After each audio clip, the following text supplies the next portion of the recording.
Hello.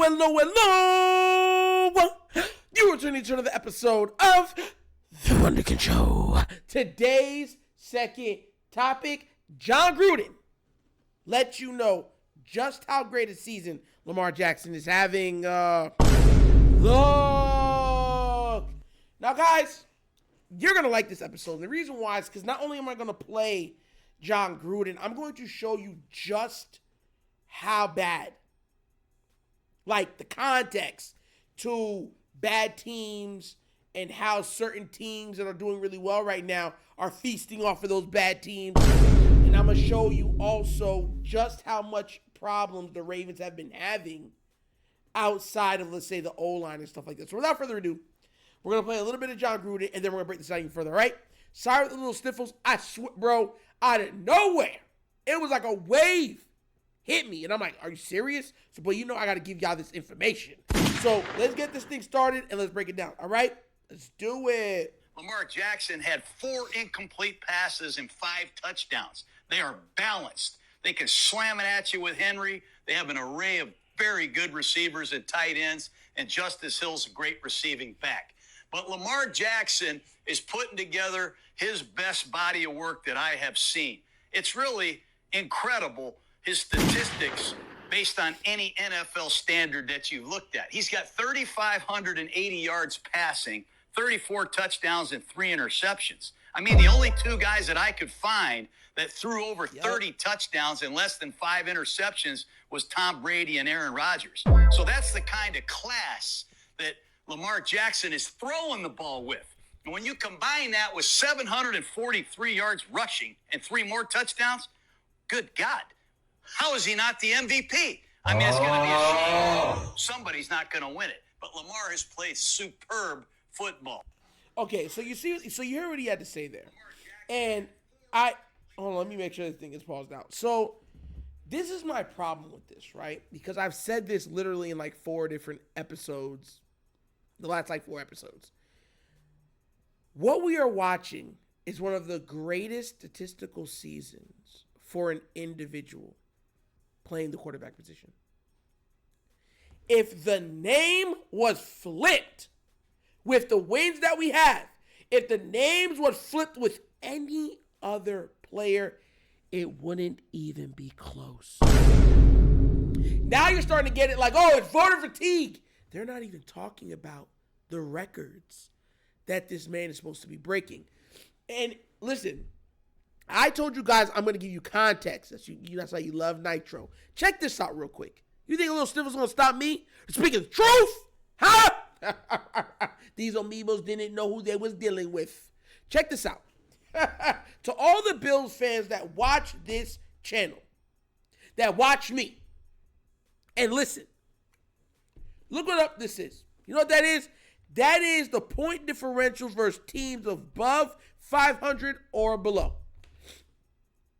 The Ravens with above 500 teams has a plus 66. Do you know how much the Bills got? 6. That's it. 6.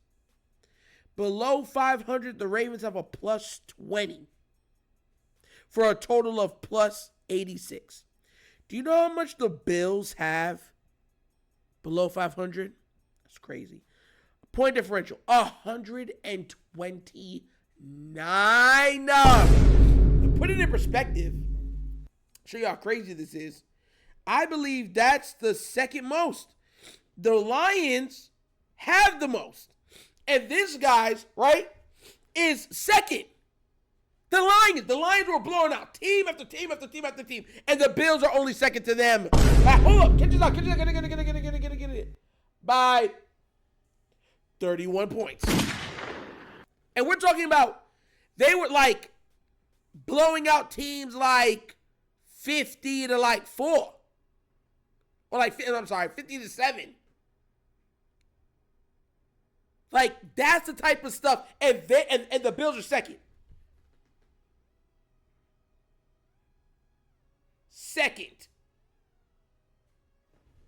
But I'm going to show you even something else, because it's not just about your schedule. I always tell you, I do context. Read this real quick. Y'all see that?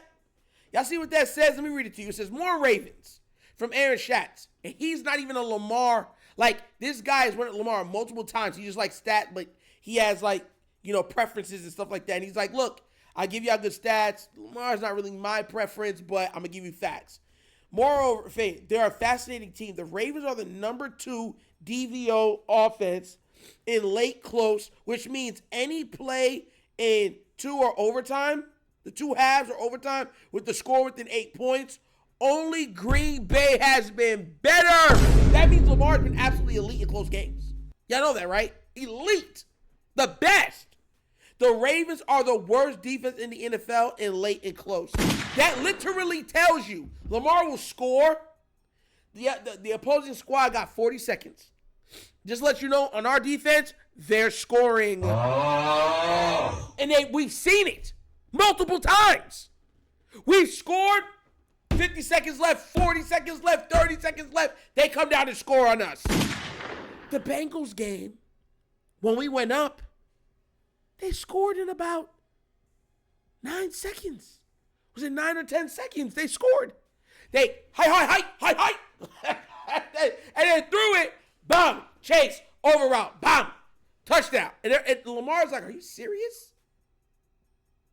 Y'all can't be serious. And the defense like, Lamar, please, save us.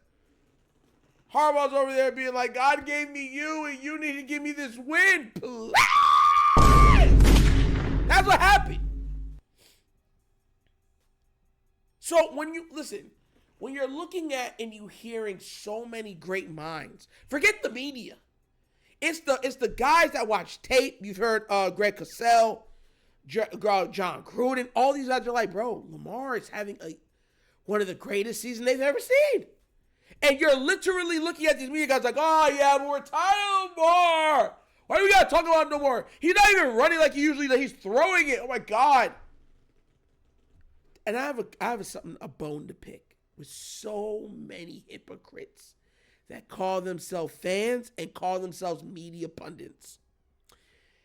You guys are highlighting Josh Allen's rushing touchdowns. The same rushing touchdowns you held against Jalen Hurts. And rushing from the quarterback position that you've held against every quarterback who was not of the right hue.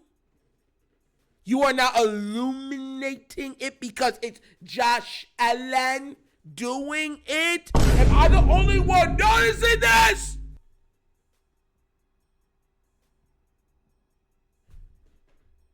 I really have to start asking these questions. Like, I'm not lying. So now it's okay. Because he's been good passing the ball. But with all those tush pushes, they've been pushing his tush. They've been pushing, full hands on his tush, pushing that man forward. You know that song? Push it. Push it. Push it. And they're gripping it too. Nasty work. We watch them go at Jalen. Oh, it's Jalen Hurts. He abandoned this play. Oh, man, it's crap. It's rugby. For this man, they're pushing that tush and getting that tush over that touchdown line. Congrats. He's unstoppable. He's the Hulk, the incredible bulk. You know, his name is Josh. So the incredible joke. Y'all ever noticed that? No one's pointed that out. Now rushing matters. Oh my God. And you notice that's not just Lamar. I'm saying Jalen Hurts. There's been things where you're looking at it and you're looking at saying, but that was held against other quarterbacks for the longest time. Now when Josh is doing it, it's like, ooh, you are M-A-G-I cool. Magical. Make it make sense. That's my problem with this whole thing. But hey, what do I know, right? It's not like every, person that watches tape, historical video of the NFL for years and years and years is not saying the same thing, right? It's just a regular YouTuber making up all of this because he's a Raven fan. Common sense is lost on a lot of you. A lot of you. Oh! Especially Bills fans. But I'm just being real with y'all. Don't hate me. Don't hate the man. I didn't shoot the sheriff. You feel me? But what do you guys think? Do you agree with Jon Gruden? And how did you feel about the point differential? Especially showing that they're the second best team at beating up on lesser opponents. When this week, the Giants game was held actually against Lamar for having 5 touchdowns. Let me know what you think down in the comment section, please. Because all of these discrepancies that seem to only be okay for Josh and not okay for other quarterbacks, I wonder if you guys have seen it. But as always, this episode of The Wunderkind Show! Thank you for watching. And now we get down. We have fun and we laugh. But everything we talk about, rooted in what? Facts and truth. Please do remember, like, subscribe, hit that notification bell, leave a comment. You know, love the comments. If you have not done so, check out The Wunderkind Show's Patreon. Yes, 3 tiers of content goodness waiting for your consumption. Give it a look, give it a try. Let me know what you think. And if you'd like to donate to this channel, help out with equipment and such stuff like that, bottom of the screen, QR code. QR code's to a Cash App. Cash App located in the description of every video that we do. Name of it is money sign, The Wunderkind Show. Super easy. But once again, it's The Wunderkind Show. This your host signing off. And as always, you know my slogan. Peace. And I am out of here. Huh? Yeah. Finish him, Daddy. True. Yeah.